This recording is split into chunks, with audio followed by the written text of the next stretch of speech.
Sir, पहला सवाल हम इधर उधर ना करके सवाल मेरा ये रहेगा, चूंकि आप राजनीतिक में कैसे इंटरेस्ट ले लिया और जेबी केसेस कैसे चुने? देखिए, बार बार नाम ले रहे हैं जेबी केसेस, लेकिन जेबी केसेस की अभी तक रजिस्ट्रेशन प्रक्रिया क्या हुई है? क्या रजिस्ट्रेशन हो पाएगा? क्योंकि जेबी केएसएस समिति के नाम से अभी तक चल रहा है, पार्टी तो नहीं गठित हुई है। हमारे राज्य के एक और नेता है सुरेश सिंह बेसरा, वो लगातार आरोप लगाते रहते हैं कि जेबी केएसएस पार्टी नहीं है। इस पर क्या बोलिएगा? बात सवाल ये है कि राजनीतिक वो भी कर रहे हैं, सत्ता पे भी वो भी बैठे हैं, लेकिन पूरे कार्यकाल 4 साल होने को चला है और अभी तक 1932 को पूरी तरह से धरातल पर नहीं लेके आ पाए। क्या गारंटी है आप जब सरकार में आएंगे, सरकार जनता आपको सरकार में चुन के वहाँ पे भेजेगी, सरकार में बैठेंगे आप सरकार में, तो क्या गारंटी कि आप लोग 1932 लागू करवा देंगे? क्योंकि इससे पहले डोमिसाइल नीति बाबूलाल मरांडी जी भी नहीं करा पाए, हेमंत सोरेन जी भी नहीं हो पाए, उनसे भी कुछ नहीं हो पाया, तो आपकी क्या गारंटी है? बेहतर है लोकसभा तक अपना गूंजता है। चलिए, तो नहीं, एक बात तो इसमें जोड़ देना बेहद जरूरी है। इसलिए अगर यदि हम लोग इस बात को चाह रहे हैं कि गारंटी की आप बात कर रहे हैं, तो हम लोगों का बेसिक प्लानिंग ही यही है। और हम लोग ये विश्वास दिलाना चाहेंगे आपके चैनल के माध्यम से कि हर व्यक्ति जो हम लोगों पर विश्वास करके इसको करेगा कि 1932 के आधार पर स्थानीय नीति और 1964 के आधार पर जो है नियोजन नीति है, वो हम लोगों का प्राइमरी एजेंडा है। और एक बार बोलते हैं कि जयराम अभी बच्चा है, इसको कुछ नहीं आता है, उनकी कहने का मतलब सही है या फिर गलत? देखिए, एक बात, जोहार, नमस्कार। आज हमारे साथ जेबी केसेस के केंद्रीय सदस्य राजदेश रतन सर हमारे साथ मौजूद है, जो कि राजधनवार विधानसभा प्रखंड से आते हैं। सबसे पहले सर आपका स्वागत है सफर सच में। आपके सभी देखने वाले लोगों को जोहार। सर, पहला सवाल हम इधर उधर ना करके सवाल मेरा ये रहेगा, चूंकि आप राजनीतिक में कैसे इंटरेस्ट ले लिया और जेबी केसेस कैसे चुने? देखिए, एक बात हम लोगों को जानना चाहिए कि आप अगर यदि एक वोटर भी हैं, वोट देने वाला भी हैं, आप एक नागरिक हैं, तो आप निश्चित रूप से चाह करके भी या ना चाह करके भी राजनीति से जुड़े हुए हैं। तो ये तो सवाल नहीं उठता है कि कोई व्यक्ति अगर यदि बोलता है कि हमें राजनीति से कोई मतलब नहीं है, तो इस बात का कोई तथ्य नहीं है। दूसरी बात है कि जेबी केसेस से जुड़ने का जो मुद्दा है वो ये है कि जब हम लोग जेबी केसेस से जुड़े थे तो ये एक आंदोलनकारी समूह था सिर्फ, और बाद में समय के साथ जो है वो जिस तरह की ज़रूरत पड़ी और ज़रूरत के हिसाब से ये एक राजनीतिक दल के रूप में हम लोगों के बीच में आया। तो इसके चुनाव के पीछे इसका मुद्दा है, इसकी बातें हैं, और सबसे अच्छी बात क्या है कि ये हमारी झारखंड की माटी की बात करती है, और जब कोई भी व्यक्ति या कोई भी पार्टी माटी की बात करेगी तो वहाँ पे राजदेश रतन होंगे। राजदेश रतन जी क्या सोचते हैं अपने विधानसभा प्रखंड को लेके? चूँकि आप राजधनवार से आते हैं और वहाँ की चीज़ों को, जैसे विकास के मायने अगर यदि हम बात करें, तो आपके विधानसभा प्रखंड में क्या विकास आज से पिछले कई दिन, मतलब कई साल पहले क्या विकास हुआ है क्या, और भी नेता के नेतृत्व में? देखिए, एक आप लोग न्यूज़ चैनल चलाते हैं, न्यूज़ चैनल में भी देखते होंगे, एक बात आती है कि कई लोगों को पूछा जाता है कि विकास हुआ है, तो लोग कहते हैं कि विकास कौन है, हम लोग नहीं पहचानते हैं। राजधनवार विधानसभा की भी जो हालत है वो कुछ इसी प्रकार की है। इसके लिए क्या करना पड़ेगा कि थोड़ा सा समय लेकर के हम आपको बताना चाहेंगे कि राजधनवार विधानसभा का जो मुद्दा है वो और जगहों से अलग है। राजनीतिक तौर पर राजधनवार विधानसभा जो है वो हमेशा बहुत ही झारखंड का एक शीर्ष जगहों में से एक रहा। लोग वहाँ पर बहुत ज़्यादा इंटरेस्ट लिए, लेकिन सारे लोग वोट और राजनीति के लिए ही इंटरेस्ट लिए हैं। अब जो नई सोच आई है उसके हिसाब से हम लोग देखते हैं कि सबसे बड़ा जो राजधनवार का मुद्दा है हमारे हिसाब से वो पलायन है। राजधनवार एक कस्बा है और उसके इर्द गिर्द लगभग 200 से 250 गाँव हैं, और उस 200-250 गाँव में ऐसे लोग रहते हैं जिसके लगभग 40% नागरिक जो हैं वो कोलकाता हो गया या बेंगलोर हो गया या मुंबई हो गया या इस तरह के कई जगहों पर रह करके काम करते हैं। और वो सारे लोग जो हैं उनके अंदर एक दर्द है। वो दर्द ये है कि वो सिर्फ जो है वो त्योहारों में ही, चाहे वो मुस्लिम का त्यौहार हो या फिर हिंदू का त्यौहार हो, अपने समूह के त्यौहार में ही वो लोग घर पहुंच पाते हैं। बाकी समय में जो है उनके बच्चे कब बड़े हो जाते हैं, उनका परिवार किस परिस्थिति में रहता है, इन सारी चीज़ों का जो है वो उन लोग कभी भी वहाँ तक उसकी जानकारी उन लोगों तक नहीं हो पाती है। आजकल तो मोबाइल का दौर आ गया है तो लोग थोड़ा सा खैर मकदूम पूछ लेते हैं, लेकिन इसके बावजूद भी जो है एक टीस है, एक दर्द है कई लोग तो ऐसे भी हुए जो यहाँ से पलायन किए और पलायन करने के बाद कई लोग घर तक भी लौट नहीं पाए। आप कोरोना का अगर यदि काल याद करें किस तरह का विपरीत स्थिति रहा होगा उन महिलाओं के साथ, उन परिवारों के साथ जिनके दूर दूर तक हजारों किलोमीटर दूर में उनके परिवार के सदस्य काम कर रहे थे और ये उम्मीद भी नहीं जताई जा रही थी कि वो लोग पहुँच पाएंगे या नहीं। तो मेरा पहला जो मुद्दा है राजधनवार के लिए वो है पलायन को रोकना, वहाँ पर जो है रोजगार का जो है वो किसी भी तरह से सृजन हो ताकि वहाँ के लोग रह सकें। दूसरा महत्वपूर्ण मुद्दा वहाँ पर क्या होता है कि राजधनवार विधानसभा होने के बाद हम लोगों का जिला जो है वो गिरिडीह है और गिरिडीह जिला में लगभग 100 जो है वो रोलिंग मिल्स काम करते हैं। 100 रोलिंग मिल्स की स्थिति ये है कि जितने भी लोग वहाँ पर काम करने वाले हैं वो सारे लोग जो हैं वो बाहरी हैं, जबकि सरकार की ये नीति है कि सरकार जहाँ भी किसी भी क्षेत्र में अगर यदि आप कहिए कि कोई भी फैक्ट्री या प्लांट का निर्माण होता है तो वहाँ का 75% लोगों को जो है वो काम मिलना चाहिए। ये सरकार का नियम है। ये लोग प्रशासन से साठगांठ करके उसमें जो है वो कागजी तौर पर इन चीज़ों को तैयार कर लेते हैं, लेकिन सामान्य तौर पर लोगों को नौकरी मिल नहीं पाती है। तो दूसरा जो है वो इस मुद्दे पर एक बहुत ही महत्वपूर्ण परिचर्चा करना यहाँ पर जरूरी है, क्योंकि गिरिडीह और विधानसभा राजधनवार की बात करेंगे तो बिना ढिबरा को अगर यदि आप बात करें तो वो बात अधूरा रह जाएगा। तो उस पर भी जो है वो मेरी नज़र है। इसके अलावे वहाँ पर खनन जो है वो अवैध तरीके से बेतहाशा किया जाता है, चाहे वो राजधनवार कर लीजिए बात या राजधनवार के इर्द गिर्द सटे हुआ जम्बुआ विधानसभा है। तो ये ऐसे इर्द गिर्द में सारे इस तरह के ऐसे ऐसे मुद्दे हैं जिसमें जो है वो प्रशासन सरकार सारे लोगों की साठगांठ है और वहाँ के दबंग भी चीज़ों का इस्तेमाल करते हैं।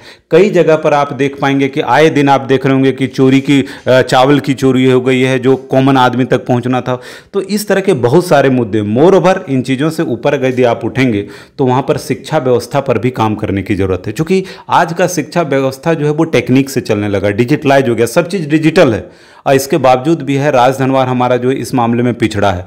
तो अगर यदि जेबी केसेस के लिए कुछ अच्छा हो पाता है इस बार राज्य में तो निश्चित रूप से जो है एक बदलाव वहाँ पर आएगा जिसमें इन सारे चीज़ों पर जो है वो काम किया जाएगा। आप रोकना चाहेंगे थोड़ा सा, आप जेबी केसेस को बार बार बोल रहे हैं और आप ऐसे चीज़ों को रख रहे हैं कि मानो आप राजधनवार विधानसभा से चुनाव लड़ना आपका तय है। नहीं, ये तो हमने बार बार ये बात दोहराया है कि जेबी केसेस का ये अपना कोर कमेटी का निर्णय होगा कि राजधनवार के संदर्भ में वो किस कैंडिडेट का चुनाव करते हैं। लेकिन एक जेबी केसेस के सिपाही होने के नाते मैं एकदम आपको स्पष्ट रूप से ये बता देना चाहता हूँ कि कोई भी लड़े कोई भी जीते, अगर यदि जेबी केसेस वहाँ से चुनाव जीतती है तो हम लोगों का प्राइमरी मुद्दा ये होगा, क्योंकि हम उसकी बात कर रहे हैं तो उस विजन के हिसाब से हम देख पाते हैं, क्योंकि वो मेरे दिल के करीब है, हमारा जन्म वहाँ पर हुआ है, हमने अपना बचपन वहाँ पर बिताया है ज़्यादातर समय। तो बेसिक क्या क्या समस्याएं हैं इन चीज़ों के ऊपर हमारी बात थी। आप बार बार नाम ले रहे हैं जेबी केसेस, लेकिन जेबी केसेस की अभी तक रजिस्ट्रेशन प्रक्रिया क्या हुई है, क्या रजिस्ट्रेशन हो पाएगा? क्योंकि जेबी के एसएस समिति के नाम से अभी तक चल रहा है, पार्टी तो नहीं गठित हुई है। हमारे राज्य के एक और नेता है सुरेश सिंह बेसरा, वो लगातार आरोप लगाते रहते हैं कि जेबी केसेस पार्टी नहीं है। इस पर क्या बोलिएगा? हम तो इसमें उनसे सहमति जताएंगे, क्योंकि सच में जेबी केसेस पार्टी नहीं है। बहुत सारे लोगों को ये बताना चाहते हैं आपके चैनल के माध्यम से कि जेबी केसेस हम लोगों का एक समिति है, एक समूह है जिसके माध्यम से हम लोगों ने आंदोलन किया। लेकिन बहुत जल्द आप देखेंगे कि इसके बिहाफ में हम लोग एक राजनीतिक दल का निर्माण कर रहे हैं, जिस पर नाम पर भी निर्णय चल रहा है और बहुत सारा ड्राफ्टिंग कमेटी हम लोगों का बना हुआ है पार्टी की तरह। सारा प्रक्रिया जो है वो रास्ते में है। वो चुनाव से पहले जो अभी तो लोकसभा के बारे में श्योर नहीं करेंगे, लेकिन विधानसभा का जो हम लोगों का चुनाव आएगा उसके पहले हम लोगों की पार्टी रजिस्टर्ड होगी और वो जेबी केसेस के नाम से तो नहीं होगी, ये तय है। बहुत सारे लोग सोचते हैं कि जेबी केसेस पार्टी ये समूह ये लोग जो है वो रजिस्ट्रेशन करवाएगा तो कैंसिल हो जाएगा। तो सारे लोगों को, बेसुरा जी को भी हम ये बात कहना चाहते हैं कि ये सच है कि ये जेबी केसेस के नाम से ये ना कोई पार्टी है और इसके नाम से हम लोगों की पार्टी भी नहीं आएगी। उस पर काम चल रहा है और पार्टी जो है वो रजिस्टर्ड होगा अपने समय। सुरेश सिंह बेसरा से मुझे एक बात और ख्याल आया कि वो बार बार बोलते हैं कि जयराम अभी बच्चा है, इसको कुछ नहीं आता है। उनकी कहने का मतलब सही है या फिर गलत? देखिए, एक बात है, वो हम लोगों के गार्जियन के स्वरूप हैं और अगर यदि कोई बात वो बोलते हैं तो उसको हम लोग सुनते हैं। इसमें कोई मतलब हम लोग उनको नकारते नहीं, लेकिन सच्चाई क्या है कि अब जो है वो झारखंड भी बच्चा नहीं है और टाइगर जयराम महतो भी बच्चा नहीं है और हम लोग भी बच्चे नहीं हैं। हम लोग जिम्मेवार निर्णय लेने के लिए पूरी तरह से तैयार हैं और हम लोग ये भी चाहते हैं कि सत्ता का कमान जो है वो हम लोगों के पास आए। चूँकि हम लोग युवा हैं, नई सोच रखते हैं, नया आइडियोलॉजी है। झारखंड को लेकर के हम लोगों का भी अपना ड्रीम है, जिसको अब हम लोग ये चाहते हैं कि हर झारखंडी के लिए वो पूरा करके दिखाएं। एक सवाल और है, आप लोग बात करते हैं झारखंड के लिए, आप लोग बात करते हैं झारखंड के लिए कुछ करने के लिए, लेकिन आप लोग को नहीं लगता है कि आप लोग जो है लोकसभा का तैयारी कर रहे हैं? लोकसभा का अगर यदि आप लोग तैयारी कर रहे हैं तो फिर झारखंड के मुद्दों को लेकर के कैसे आप लोग काम करेंगे? क्योंकि देखिए, जहाँ कट जाता है वहीं पे आप ऑपरेशन करेंगे ना। ऑपरेशन तो सर पे या फिर पेट पे नहीं कर सकते हैं। तो ऐसा नहीं लगता है कि झारखंड की चीज़ों को सुधारना है, झारखंड की चीज़ों को बेहतर करना है तो विधानसभा में बैठना चाहिए, फिर लोकसभा क्यों, लोभी क्यों? मेरा सवाल ये है। बहुत बढ़िया, ये प्रश्न आपका जो है वो बहुत उचित है और आज आपके चैनल के माध्यम से लोगों को जाना भी ये जरूरी कि हम लोकसभा में क्यों इंटरेस्टेड हैं। आपको बताना चाहते हैं कि जो हम लोग बात कर रहे हैं कि 1964 का नियोजन नीति होना चाहिए और 1932 के आधार पर लोगों का पहचान होना चाहिए। इसके लिए आपको बता दे रहे हैं कि हम लोगों के पास दो रास्ते हैं। एक रास्ता यह है कि विधानसभा इसको पारित करे, उसके बाद माननीय राज्यपाल के पास जाएं, राज्यपाल जो हैं वो राष्ट्रपति के पास भेजें, एक कानून बन करके आए और इसको लागू कर सकते हैं। दूसरा जो सबसे महत्वपूर्ण चीज़ वो ये है कि अगर यदि हम लोग केंद्र में रह करके, यानी कि अगर यदि हम लोग पार्लियामेंट में बैठते हैं तो क्या होगा कि दूसरा रास्ता भी हम लोग ले सकते हैं। पहला ये रास्ता है कि हम लोग जो है वो आर्टिकल 21 के तहत जो है वो मतलब क्या कहते हैं 371 जिसको बोलते हैं, 371 में जो है वो पहले से हम बताया कि आपको 12 राज्य आता है, ठीक है, 12 जे तक चला गया है। तो हम लोग अगर यदि वहां रहेंगे, अपने राज्य की बात को उठाएंगे तो हम लोग 12 के भी कर सकते हैं।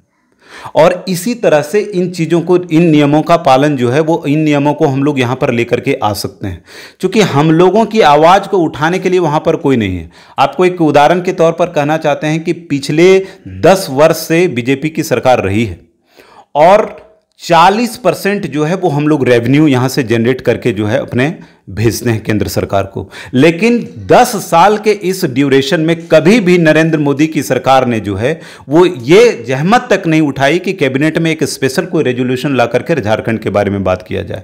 तो अपनी बात को सुनाने के लिए हम लोग दूसरे पर कितना दिन तक भरोसा करेंगे? इसलिए हम लोग ये चाहते हैं कि झारखंड के महापंचायत में जो है, जो आपका जो है रांची विधानसभा जो है हम लोगों का वहां पर, और साथ में जो है देश के सबसे बड़े पंचायत में, संसद में जो है वो झारखंडियों का आवाज गूंजे और वो अपने अधिकार की मांग करें। हम लोग कोई देश का मांग तो नहीं कर रहे हैं, हम लोग अपने राज्य में विशेष राज्य की मांग कर रहे हैं और इस आवाज को वहां तक गूंजनी चाहिए। यहां से लोग जीत करके जाते हैं, 14 हम लोग जो है वो सांसद को भेज रहे हैं, लेकिन कोई ऐसे सांसद नहीं इस बात को उठाते हैं कि झारखंड एक गरीब राज्य है। आप देखेंगे, आप रिपोर्ट के हिसाब से जाएंगे तो झारखंड 2023 के माने दूसरे या तीसरे पायदान पर होगा गरीबी में। इतना आगे माने हम लोग बढ़े हुए हैं और हम लोगों के पास जो है वो खनिज पदार्थ अपार है, अकूट है, और इसके बावजूद भी स्थिति यह है कि हम लोगों की आवाज़ वहाँ पर नहीं उठती। इसलिए आपका ये जवाब होगा कि अगर यदि हम लोग संसद तक पहुँचते हैं तो यहाँ से अगर यदि हम लोग कानून बनाते हैं इस विधानसभा से और उसको वहां भेजा जाता है तो हम लोग अपना पुरजोर और बुलंद आवाज को उठाएंगे। इसलिए आपके चैनल के माध्यम से हर व्यक्ति को हम बताना चाहते हैं कि अगर यदि हम लोगों को 1965 के आधार पर नियोजन नीति तैयार करना है और 1932 के आधार पर अगर यदि अपना स्थानीय नीति हम लोगों को डिफाइन करना है तो न सिर्फ हम लोगों को विधानसभा पंचायत में बैठना पड़ेगा बल्कि संसद के पंचायत में भी हम लोगों की आवाज गूंजनी चाहिए ताकि हम लोग अपनी बात को रख पाए। 1932 आप अभी नाम लिए, चलिए अब 1932 पर ही आते हैं, क्योंकि 1932 को लेकर के राजनीति कर रहे हैं आप लोग और आपके साथ साथ अभी जो मौजूदा सिस्टम में है माननीय मुख्यमंत्री श्री हेमंत सोरेन जी, वो भी राजनीति कर रहे हैं। बात सवाल ये है कि राजनीतिक वो भी कर रहे हैं, सत्ता पे भी वो भी बैठे हैं, लेकिन पूरे कार्यकाल 4 साल होने को चला है और अभी तक 1932 को पूरी तरह से धरातल पर नहीं लेके आ पाए।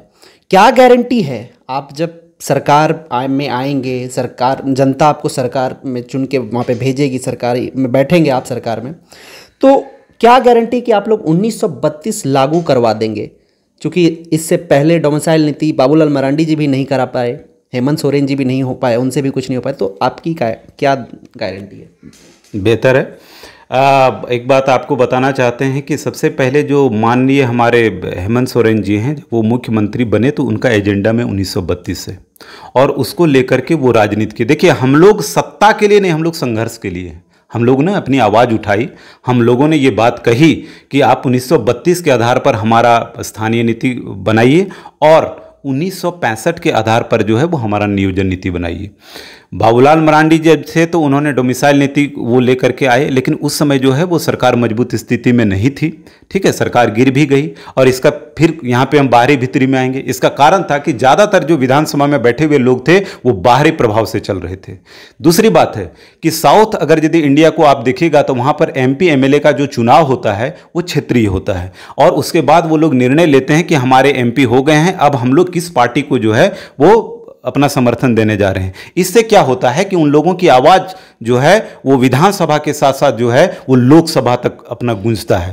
तो नहीं, एक बात तो इसमें जोड़ देना बेहद जरूरी है। इसलिए अगर यदि हम लोग इस बात को चाह रहे हैं कि गारंटी की आप बात कर रहे हैं तो हम लोगों का बेसिक प्लानिंग ही यही है और हम लोग ये विश्वास दिलाना चाहेंगे आपके चैनल के माध्यम से कि हर व्यक्ति जो हम लोगों पर विश्वास करके इसको करेगा कि 1932 के आधार पर स्थानीय नीति और 1964 के आधार पर जो है नियोजन नीति है वो हम लोगों का प्राइमरी एजेंडा है और उसको हम लोग करके रहेंगे। बाकी आपका तय करना है क्योंकि आप सर्वोपरि है, आप जनता है, आप भगवान है, आप जनार्दन है। झारखंड की तमाम जो बागडोर है वो आपके हाथों में है। आप जिसे चाहेंगे बैठा सकते हैं, आप जिसे चाहेंगे उतार सकते हैं।